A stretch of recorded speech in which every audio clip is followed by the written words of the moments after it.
ख्रिस्ताठाई माझ्या प्रिय बंधू भगिनींनो, नोबल पारितोषिक विजेत्या, भारतरत्न अशा अनेक महान बहुमानाने सन्मानित असलेल्या मदर तेरेसा त्यांची ओळख आणि त्यांचं कार्य सर्वांना परिचित आणि ओळखीचं आहे। भारतासारख्या देशामध्ये त्यांना अनेक जाती धर्माच्या लोकांनी मदर म्हणून हाक मारली आणि त्यांना संत म्हणून ओळखलेलं आहे।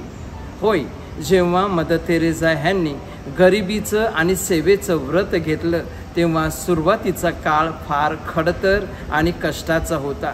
जीवनामध्ये अनेक चढ उतार आले आणि म्हणून माझ्या प्रिय बंधू भगिनींनो, बेल्जियम देशीय जेजुईट धर्मगुरू सेलेस्टिन वॉन एक्झॅम ह्यांची त्यांनी मदत घेतली।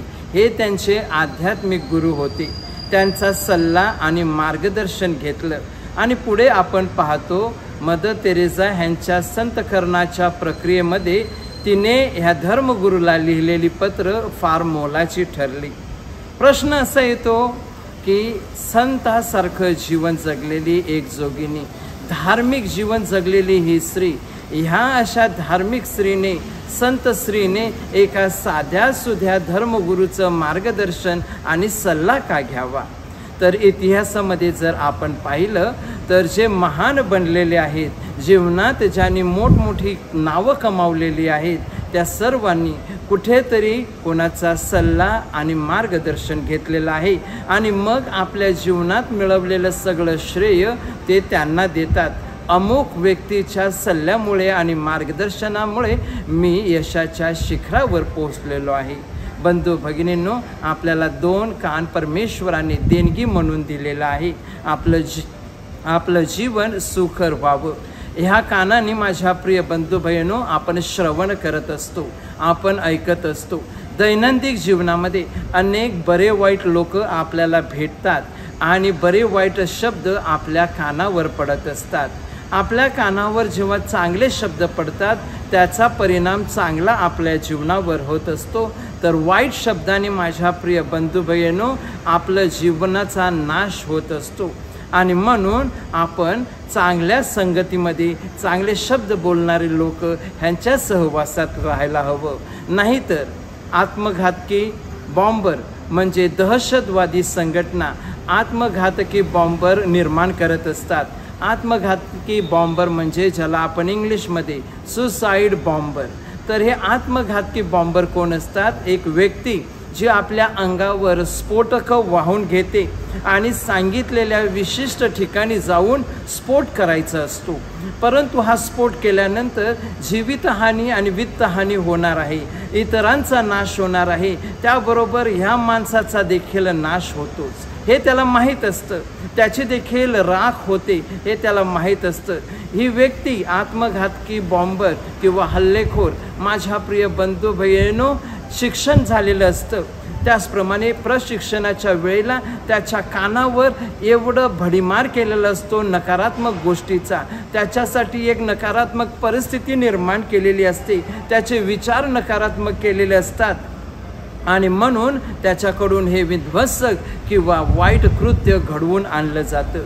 प्रिय बंधू बहिणींनो, कुठे असते त्याची सद्सद विवेक बुद्धी, कुठे असते त्याची अक्कल? परंतु माझ्या प्रिय बंधू भगिनींनो, नित्यक्रमाने वाईट शब्दाचा भडीमार त्याच्या कानावर झाल्यानंतर त्याचे विचार आणि आचार त्याप्रमाणे होत असतात। तर माझ्या प्रिय बंधू भगिनींनो, मानवाचा स्वभाव भूलभुलैया आहे। मानव माझ्या प्रिय बंधू भगिनींनो देवाने निर्माण केलेला आहे, परंतु सैतानासारखं राहणं त्याला आवडतं आणि म्हणून परमेश्वर जो तारणार आहे, उद्धार करता आहे, त्याला मानवाचा उद्धार आणि तारण करायचं आहे।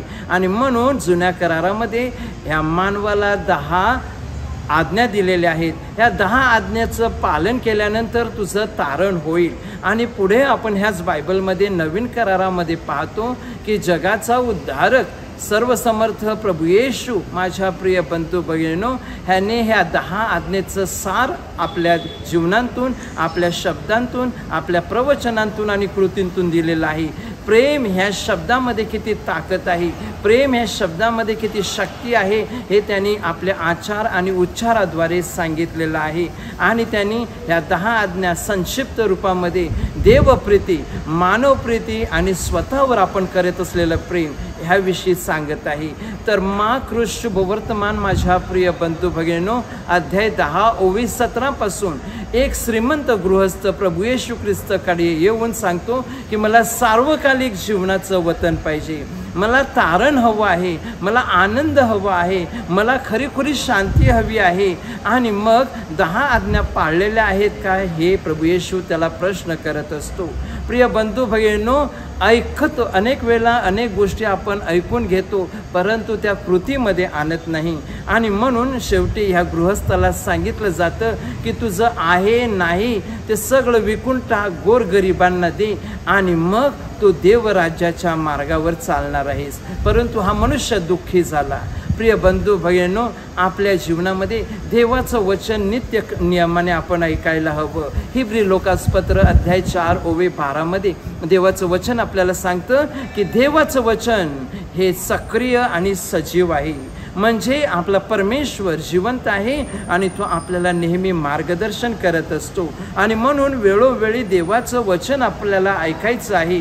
परंतु ह्या जगामध्ये, ह्या आपल्या कौटुंबिक जीवनामध्ये आज जर आपण पाहिलं तर आपण कानाने चालत आहोत. लोक जे वाईट विष आपल्या कानामध्ये ओततात ते आपण स्वीकारतो, आत्मसात करतो, विचार करतो आणि आचार करून आपल्या कुटुंबाचा, कौटुंबिक जीवनाचा नाश करत असतो. वैवाहिक जीवनामध्ये देखील तेच झालेलं आहे. पती आणि पत्नी हे प्रेमाचं नातं परमेश्वर जोडत असतो, परंतु कुणीतरी आपल्या कानामध्ये स्वीट पॉइझन, गोड बोलून आपल्या जोडीदाराविषयी वाईट सांगतो. आणि म्हणून आज घटस्फोट, फारकत ह्या सगळ्या गोष्टी वाढलेल्या आहेत. तर माझ्या प्रिय बंधू भगिनींनो, देवाच्या वचनाकडे आपण अधिकाधिक लक्ष द्यायचं आहे. देवाचं वचन श्रवण करायचं आहे, ऐकायचं आहे. चांगल्या लोकांच्या संगतीत राहून चांगल्या लोकांचे बोल आणि मार्गदर्शन आपल्याला घ्यायचं आहे. आणि मग माझ्या प्रिय बंधू भगिनींनो, परमेश्वराच्या कृपेने आपलं जीवन सुकर होईल, आपल्या जीवनाचं सार्थक होईल. त्यासाठी आपण प्रार्थना करूया. आमेन.